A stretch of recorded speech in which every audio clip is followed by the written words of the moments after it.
So we start out, it's really, as languages have evolved, they start out with as contrasted as possible, right?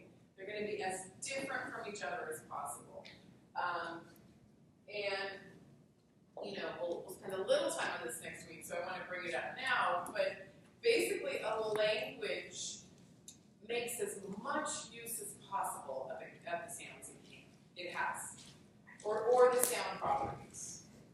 English makes as much use as possible of onsets and codas, right? So we can take a single syllable word and we can change the onset and we can change the coda 50 different ways and have different words, right?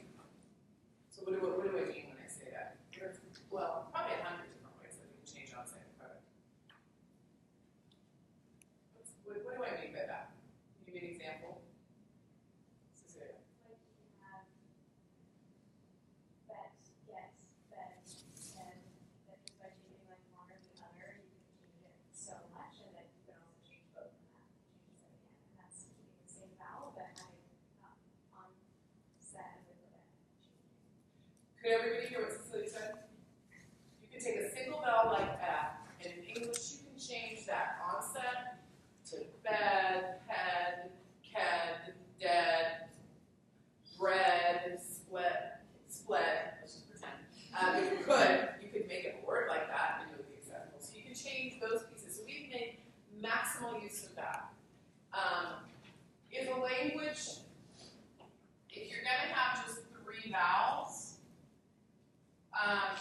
you want to make maximal use of them by having them be as distinct as possible, right? They allow you to make easy contrasts from each other.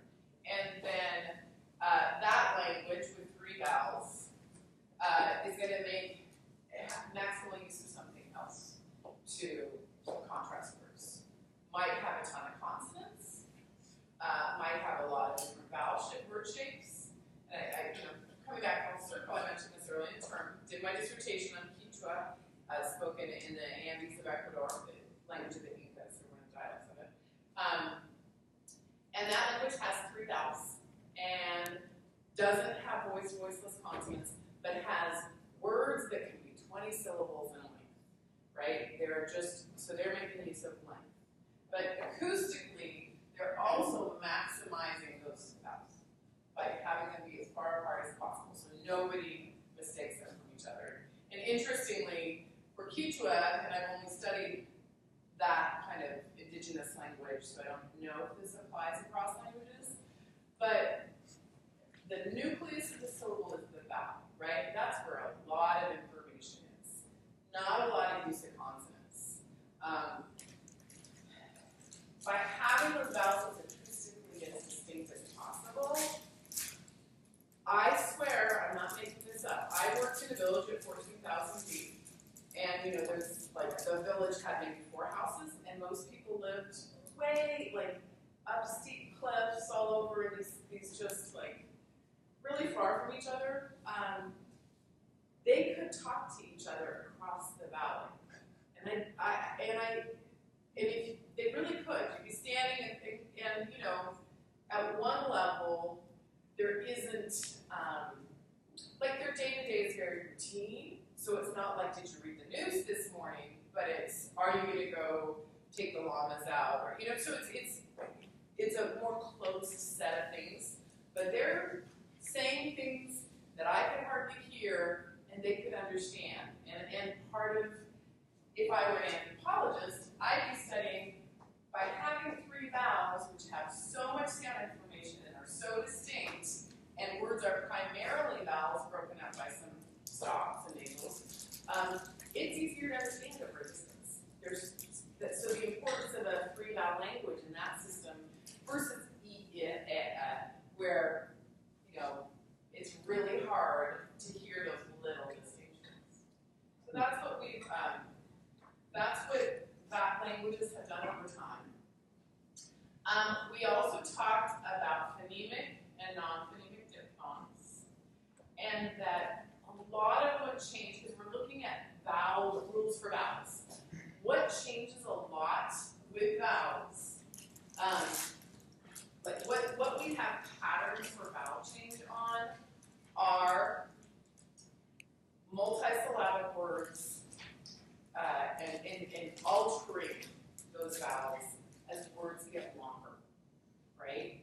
a big part of what we can do as we change vowel phonemes. So we've seen stressed and unstressed vowels. As words get longer, the phoneme can become right? It becomes unstressed. A lot of vowels can become as the length changes. In addition, this is where we were, non-phonemic diphthongs, where no meaning is lost if we go from moat to boat, O to O. As words get longer, they lose their diphthong quality. Okay, so in multisyllabic words, in particular, where the non-phonemic diphthong is in an unstressed syllable, it's even going to be greater, you will not see a diphthong quality. So that's one link change. In longer words, multisyllabic words, those non-phonemic diphthongs tend to become monophthongs. When do we reduce unstressed syllables to it? It's Like what is it coming? you can so in short, a short little if is not that different from it in sound. There isn't a specific rule that says must be schwa versus must be if. So there, it tends to be if it was a full if it was stressed, that it will be a reduced if. So is it, if. We tend to transcribe it there. But in general, there are people who would care as a professor, but I do not think it matters if you transcribe that as visit. We're in the field of communication disorders. No one's getting therapy if that unstressed syllable is pronounced as an it instead of a. Okay? So there's not a specific rule though. Okay. So stressed, unstressed. Basically, these sounds pattern, the wedge is stressed, the is unstressed. And there is a slight articulatory difference with the being lower, the jaw drops more, it's fuller. So there's an articulatory difference, but it's slight, and it really doesn't matter for most people. If it's a stressed syllable, you need to use the wedge. That's what really matters. And if it's unstressed, you need to use the schwa. There are times where it's debatable. We were, talking about that last time with the I saw the dog versus the dog, right? If you're kind of overemphasizing unstressed syllables, like occasionally, not today, but occasionally when I give you a transcription quiz, if I'm like standing up here enunciating, I accept like, okay, you're right. I made it really loud, so I said the, even, or you could have interpreted it as that, but for the most part, it's the dog, right? So over-enunciation could result in an unstressed syllable being a wedge.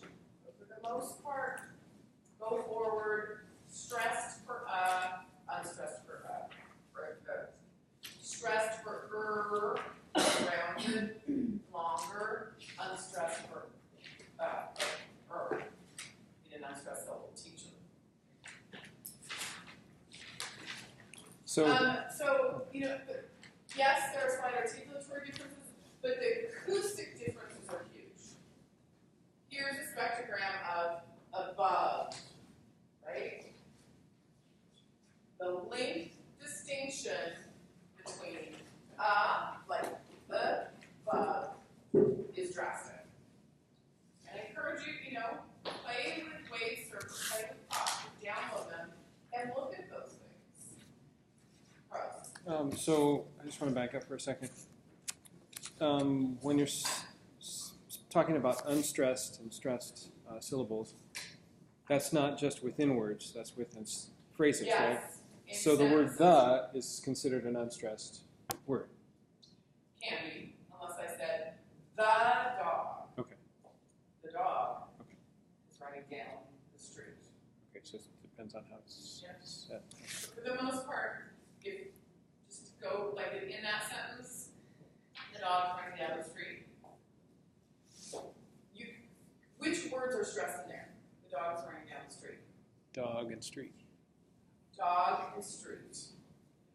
You could debate whether it was like the street or the street, but if you think street is stressed, just go with the in front of it is not stressed. For the most part, that is completely acceptable. The only time it would really matter is if you're capturing somebody, if you were transcribing for someone who has a communication disorder, and a problem is stress. If they are having difficulty, if you are working on stress patterns, that's where it's going to matter. That's when we care. That's why you need to know how to distinguish it. Because then, let's just say during your assessment, you gather that speech information, and you want to note that they said, the dog is on the table, right? You want to capture that. Like, that's not typical. That draws attention to itself. If you don't capture that those were full wedges in that assessment, in the early treatment, the problem is you won't be able to say down the road that you made a change if they start unstressing them, right? So that's when we care. Does that make sense? Yeah. Is link equally important in how they're saying the stresses as well? Yes, the link is part of the perception, right? So, this is really what somebody's paying attention to. And so as a therapist, you would more likely not be saying, oh, with your jaw less for the, you'd be saying, okay, make that shorter, oh, let's make it really fast. So that's what you would focus on. Yep. Thanks for bringing that up. Yep. Okay, here, here's the, notice it might change this in the final copy of the book because this is L, right? Here's your L. So the, lead. Here's your E. Here it's unstressed. Here's the longer.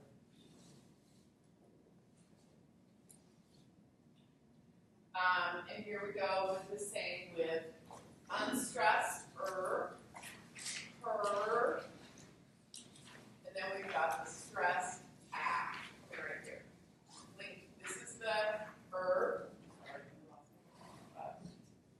pointer. Act. Link differences. That's the big piece that people are paying attention to.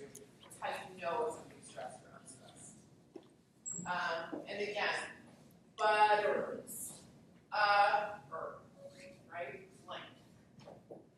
And those spectrograms, are they starting to look so clear and easy to read for you now? But you can see how this gives you a lot of link information. What's this right here?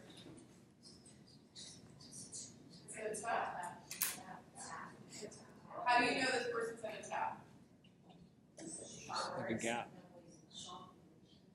Short duration and no complete lack of voicing and no aspiration. Yeah, all three of those. What's this over here?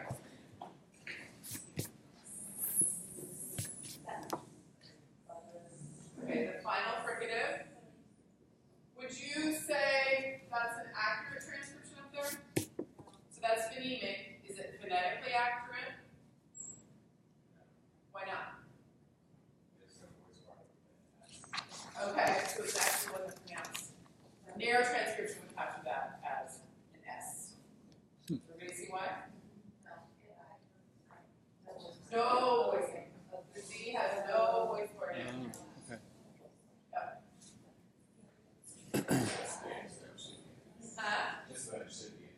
Right, it's phonemically written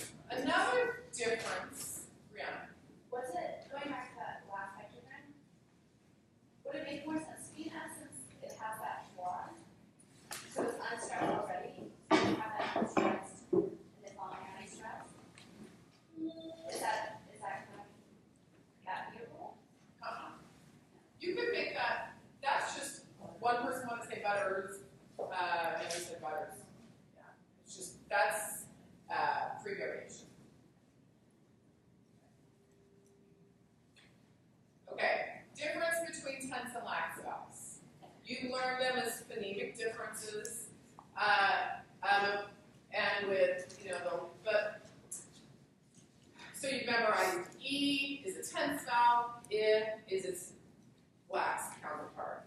U tense, lax counterpart. A big difference between tense and lax. The biggest in language is, or one of the two biggest, is whether or not it's long. E is longer, I is shorter. U, long, short. There's many people who don't believe it's a whole articulatory muscle tension. But that focus on length distinctions, right? So if I say beat, bit, that length difference of the vowel indicates that the E is tense and the I is lax. It's a big piece. And then we've also learned these syllable shapes. Well, tense vowels, for me it's the easiest way to remember if some of the vowels are tense and lax, is tense vowels can be in a stressed open syllable. Lax vowels cannot. So if the word is key, that's a tense vowel. We cannot create words that are like kit or bit. They're not finished, right? That's not an acceptable word form in English. Tense vowels have that underlying phonological property that allow them to close a syllable. Okay. Brianna. What about when we do like the schwa for two? Schwa is not a phoneme instead of allophone. So think about the schwa at the end of the word. It's always an unstressed kind of partial syllable.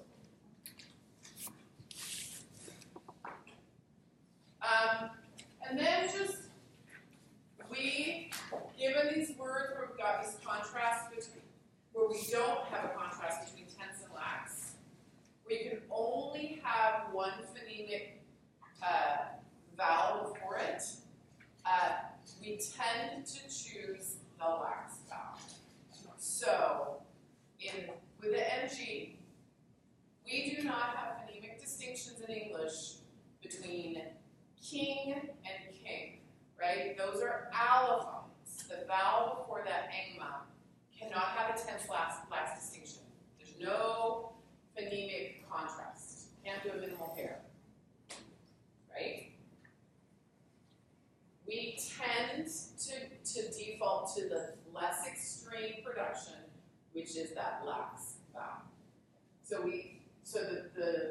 oops, that line should be down. Sorry.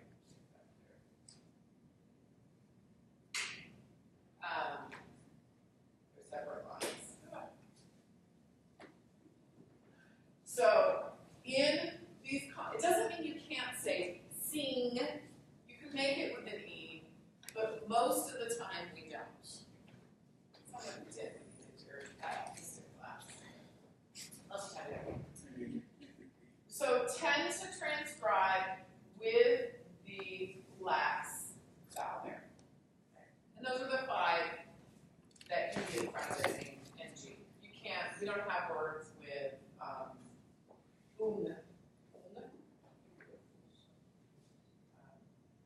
or ein or aun. We don't, those are really the only 5. And NG is very limited in its word shapes. You know all about rhotics, right? I'm so excited for your future instructors with speech sound disorders, and because you've got it. That rhotics, we have rhotic vowels. That is not a consonant at the end of the word. Here's just a chart. Kind of, this is coming from the textbook I used to use, but it's a kind of helpful, for the most part, chart of what word shapes vowels can occur in. But it has a little British in there, and let me find it. I don't know that I've ever, I don't even know what that word is. Warrior?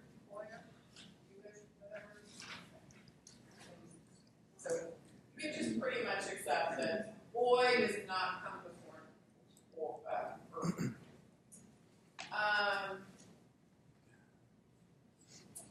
And then we have some limitations on what can be in front of the sh symbol as well. We have very few vowels that occur before sh.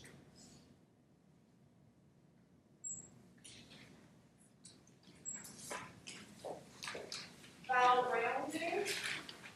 This comes back to what I was talking about before by the acoustic distinctiveness. In that,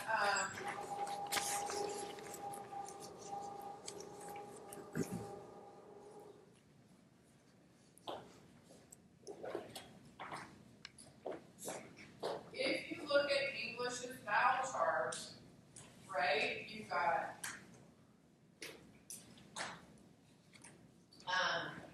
unrounded vowels for most of the mouth, and the only rounded vowels are mid and back. Correct? That's because rounding makes them even more distinct from each other. If you make a high back vowel, like Japanese has,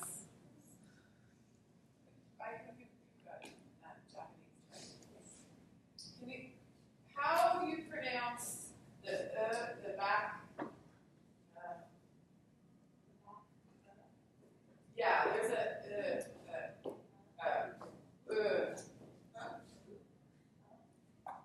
but there's a contrast between high back rounded and high back unrounded.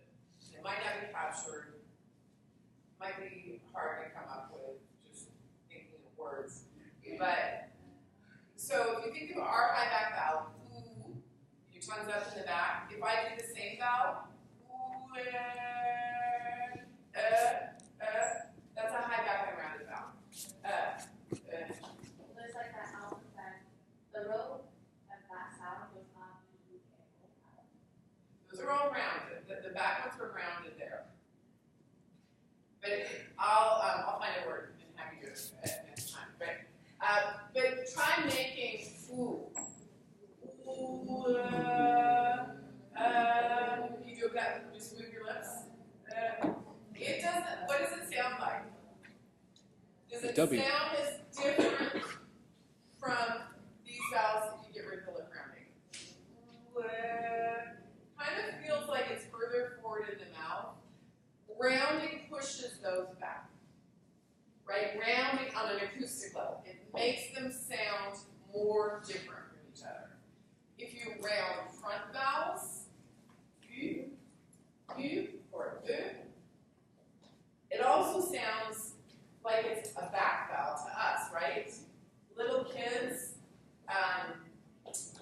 when they haven't learned how to make back vowels that well, they tend to use rounded front ones when they talk, but we don't hear them like that. So a little kid might say, no, right? They're not, instead of no. So there tends to be more of a fronted vowel, but it doesn't sound that different. So acoustic distinctiveness is maximized by rounding back vowels and having unrounded front vowels. Why would a language have rounded front vowels or unrounded back vowels?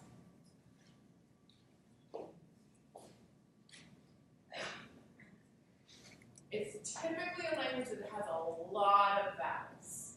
Just like we saw that you're going to start with, vowel here, and a vowel here. You've only got 3 vowels. As languages get more and more vowels in them, then they'll start to crowd this area.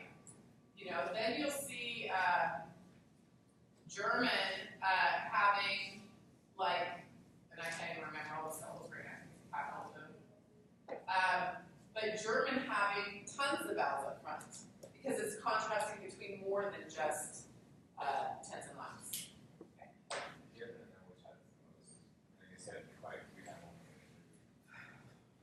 I do not know which language has the most vowels, and I think there's quite a few. But some have like 25, right? Not including diphthongs, if not more.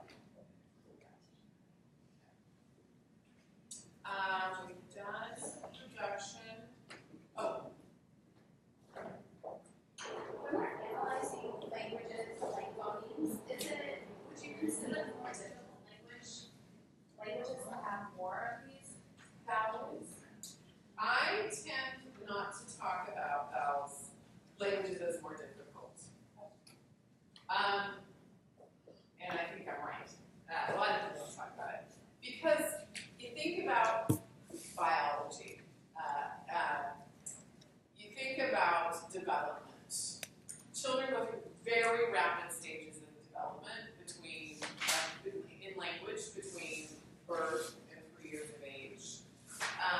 And by 3.5, 4, they've got most of the rules of their language down. It's not, so if you think of it as being harder, that would suggest that you're in an environment where it takes a kid much longer to be able to communicate and use language, and that's not been shown. What tends to happen is languages have some things that are hard and other things that aren't, especially for, well, and hard is relative. If, for a non-English speaker, what can be hard about English? Some of the vowel contrasts if you don't have them. Interdental sounds, which are unusual in a lot of languages. Putting final consonants on if you don't have them, because you might not have final consonants in your language.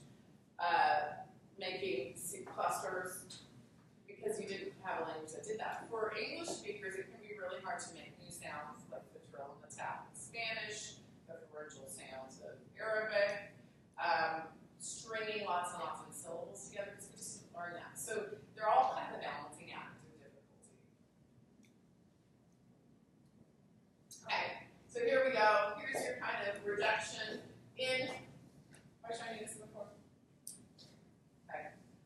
In general, like as vowels go from stressed to unstressed in syllables, they will reduce. So, if you look at, for example, the vowel in acoustic, it starts out as an oo, but acoustician, it starts to lose its full oo and goes more towards a o, right? Let's see, appreciate, creation, gets shorter, and then deprecate.